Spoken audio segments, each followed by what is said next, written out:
Hi guys! It's me again, Mrs. B. Ito na nga ang Taiwan City Tour, kaya tara na! Second day here in Taiwan, guys. Super cold ng weather. We're here at Taiwan. Second day. Good morning, Taiwan! Good morning. Araw sipag lang. Good morning, Taiwan! Tingnan nyo naman, napakalinis ng paligid at talagang nakaka-relax. First stop, ito ang Rainbow Street na sikat yan sa TikTok. At dahil nga sikat, kailangan mong mag-antay at pumila. Ganun sila ka-organized dito at kadisiplinado. After nga sa Rainbow Street, nag-breakfast naman kami. At guys, talagang sobrang sarap ng soy milk dito sa Taiwan.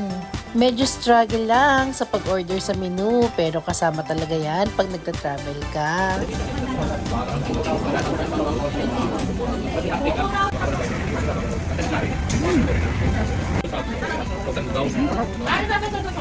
Hot guys. Soy milk.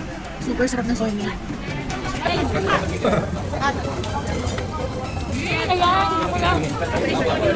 Ito guys, ito ang pinakamasarap dito sa Taiwan. Let's go. Excuse me. Pumutok na sa bibig ko guys. Super sarap. Umiinom ka ng napakalinis ng soya na taho version. Meron din sila ditong hot version.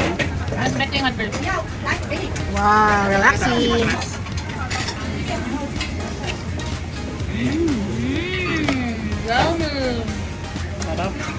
10 out of 10. Shallow ball. Super sarap. Wow! After nga ng napakasarap na breakfast namin, papunta na kami ngayon sa Flower Farm. Mahaba-haba pa ang travel, kaya naman matutulog muna si Mrs. B. Hi guys! We're here at the famous Flower Farm here in Taiwan. So, puro flowers. Ang gaganda. Parang picture na, no? Napakaganda kasi ng background eh. Habang binibidyo nga ako ni Mr. B, tignan nyo naman yung mga sinasabi. Talagang napaka-supportive. Wala ka sa gitna, gilid na kita, pakita yung mga view. Okay, hawak, dahan-dahan, ikot, taas ang kamay. Kaway-kaway, ikot, smile. Posing, yan! Ang ba't naka-video? Go! Okay, malayo-layo ko, baka makita.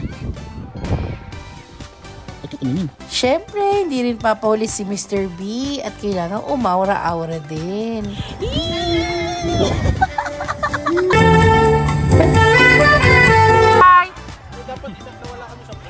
Ulit!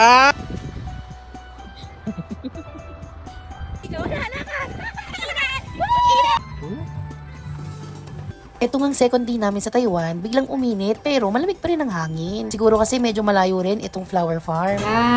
Yan ang totoo pag nagta-travel. So ayan, after ng picture taking guys, it's time to eat. We're here, Open Samgyeopsal. Open Samgyeopsal.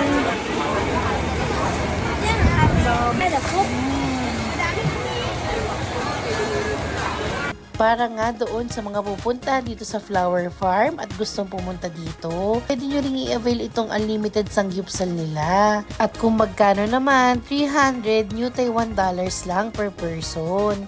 After nga namin kumain, ayan, nag-iintay na kami ng aming service. Buti na lang talaga nag-book kami nitong mga sasakyan at driver dito sa Taiwan. Kasi sobrang convenient at comfy kapag may sarili kang sasakyan at driver, lalo na kapag nagtutour kayo at nasa bakasyon. Siyempre, dahil malalaki kami, hindi kami kasya sa isang van, kaya nag-book kami ng dalawa. Para comfy-comfy ang pagkakaupo at hindi kami nagsisiksikan. Dito tayo sa front seat guys. Seatbelt. So ngayon, napunta naman kami doon sa Rainbow Apartment. Rainbow Apartment tayo.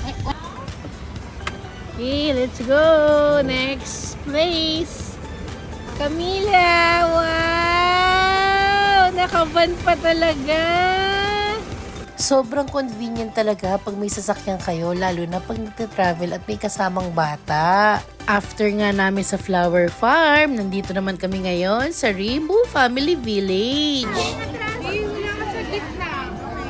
Isa pang struggle kapag nagta-travel ka, napakahirap kumuha ng perfect shot or magandang picture. Katulad nito, may dumaan, lalo na kapag pagod na kayo or nagkakatamaran na. Pero ang masasabi ko lang, huwag kayong tamarin kasi minsan lang yan. Sipagan nyo ang pag-picture at video kasi memories yan. Syempre, hindi naman magpapahuli ang boys. Meron din silang paandar, palakad-lakad lang sa Gedli. So, nandito naman kami ngayon sa sikat na transient house na super colorful.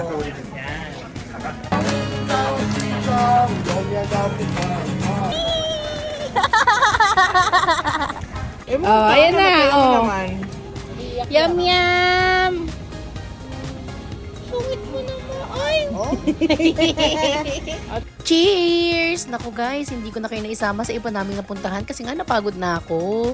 Pero ito, ang sunod na pupuntahan, ang pinaka-favorite ko, ang Rohen Night Market dito sa Taiwan. Guys, we're here at Rohe. Abangan ng Rohen Night Market ni Mrs. B.